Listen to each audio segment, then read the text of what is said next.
What's up, YouTube? Tyler with Content Evolved. Stoked to be back. Just moved in a new place, trying to get everything set up. Without further ado, let's roll the intro and get into this video. I'm pumped.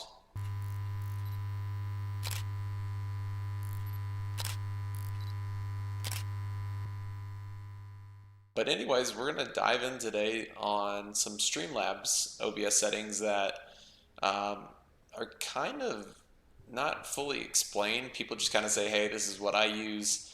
This is what's that works for you," and it's not the case. My specs have a Ryzen 7 3700X, and I have a RTX 3060 Ti. So newer gen, not the most powerful, but it's pretty powerful to play most games and stream all in one PC. So without further ado, let's go ahead and pull up those settings. All right, so we have our settings pulled up, ladies and gentlemen. We're gonna go start in the output. This is where a lot of people just kind of fly by.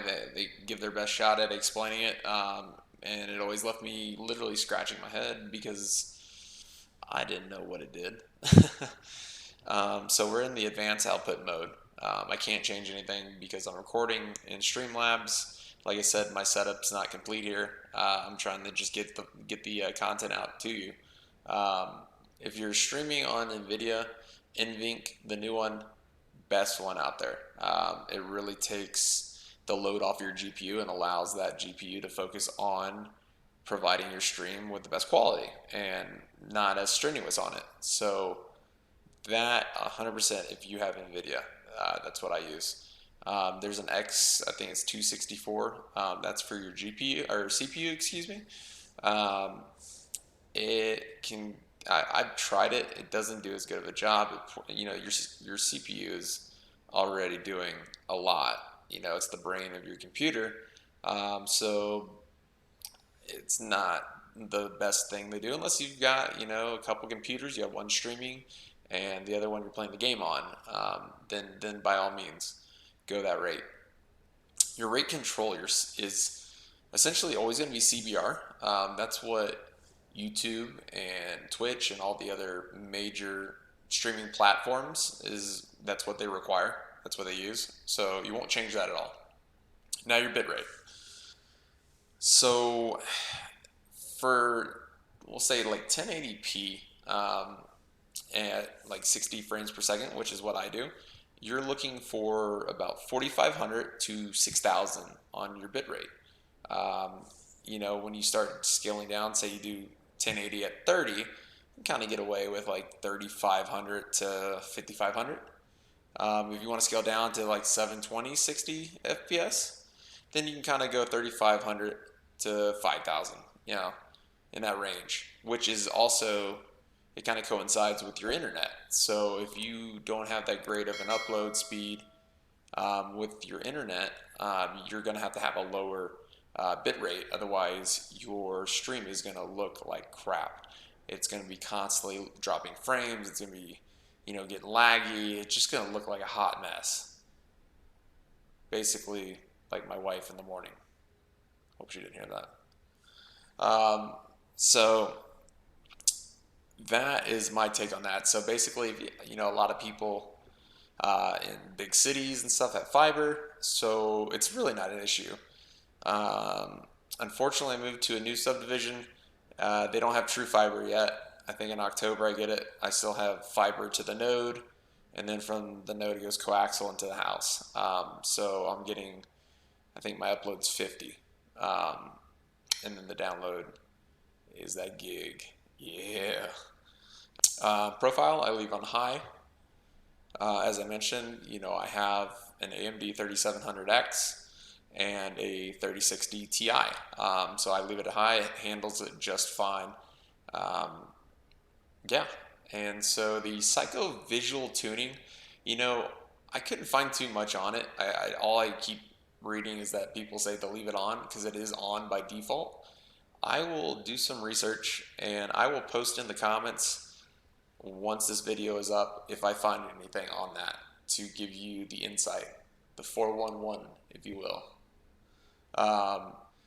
GPU you're not going to touch unless you're all that is, if you're running multiple graphics cards, which I'm not. So that's all that we're going to do in there. Now this is the video part. This is where a lot of people, have their personal opinions on. I'm going to shoot you straight.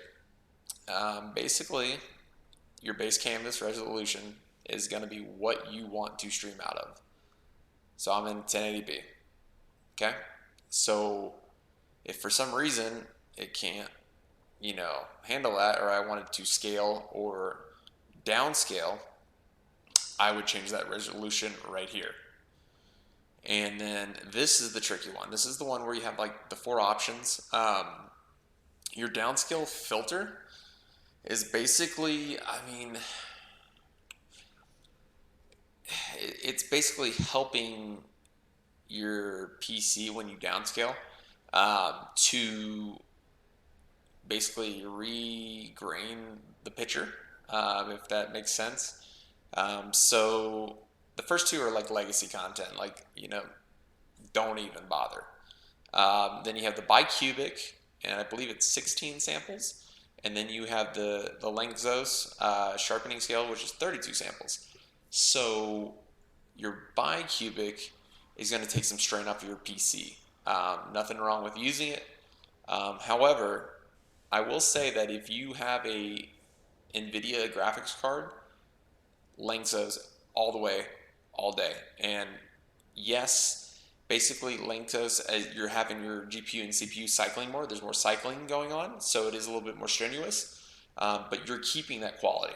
And, especially if you're trying to make Twitch or YouTube a career when you're streaming, you really have to keep the quality. You can't just have, say you have 10,000 viewers and, that stream just starts to look like crap out of the blue.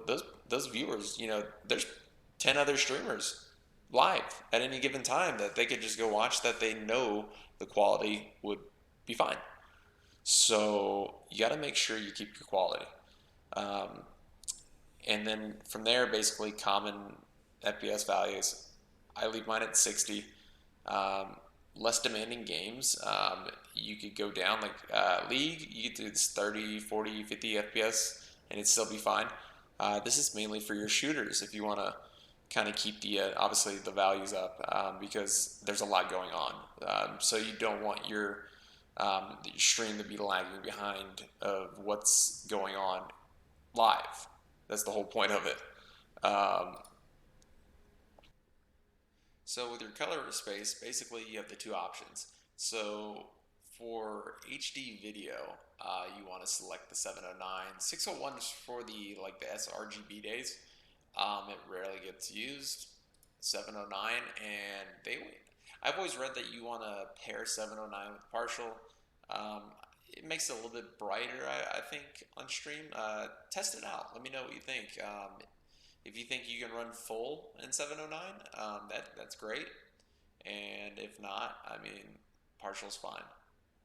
So the last thing I want to leave you with, a little side note, a little side tip for you, just a tip, is going to be that when you want a stream delay, so you enable it. However, if you do not put a certain duration in, it's going to be stupid long.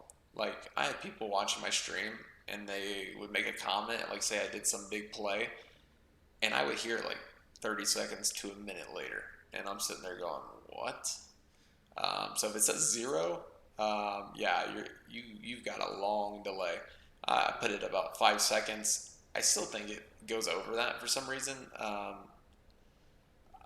don't completely understand what they do with it, because if I say 5 seconds, I think my delay should be 5 seconds. But hey, I don't make the software. I just use the stuff. Come on. But that's going to be it for this video.